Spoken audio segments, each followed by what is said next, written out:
realities of playing the violin. Your lessons doesn't really end, no? Hindi talaga natatapos yung aral.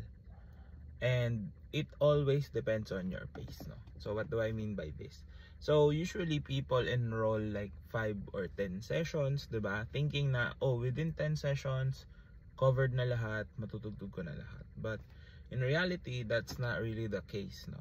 Because when you're learning an instrument, there is what we call pace, no? So yung learning pace ng student, that's why it's always better to have a one-on-one session, because every person has a different pace of learning, diba? Depende sa experiences mo before, depending on what you already know from, let's say, music theory, kung marunong ka na nito, and then pumasok ka sa pag-violin, for example. But yeah, yung 5 or 10 sessions can't really guarantee that you will already cover all the bases. Siguro na ituro na sa'yo, but the learning comes really from within, no? Hindi porket na-share na yung knowledge, there's this transfer of knowledge from your teacher to you, the student, is makukuha mo na lahat yun, or you can already do it, no? So iba pa rin kasi yung tinatawag na applied knowledge, no?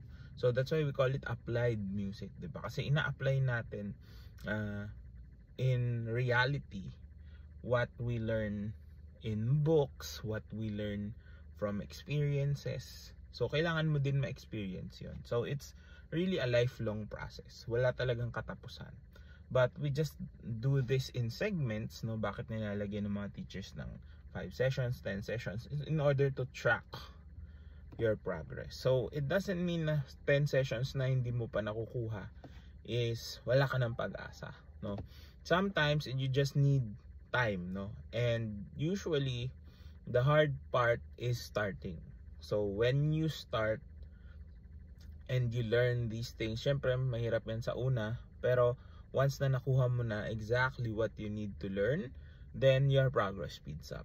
And then maybe it will come to a point na medyo hihirap ulit, and then those hurdles, once you pass those hurdles, dadali na ulit siya. So it's not really a linear progress na pa ganyan yung progress line mo. It's more of like this, no? So don't lose hope if hindi mo pa natututunan agad.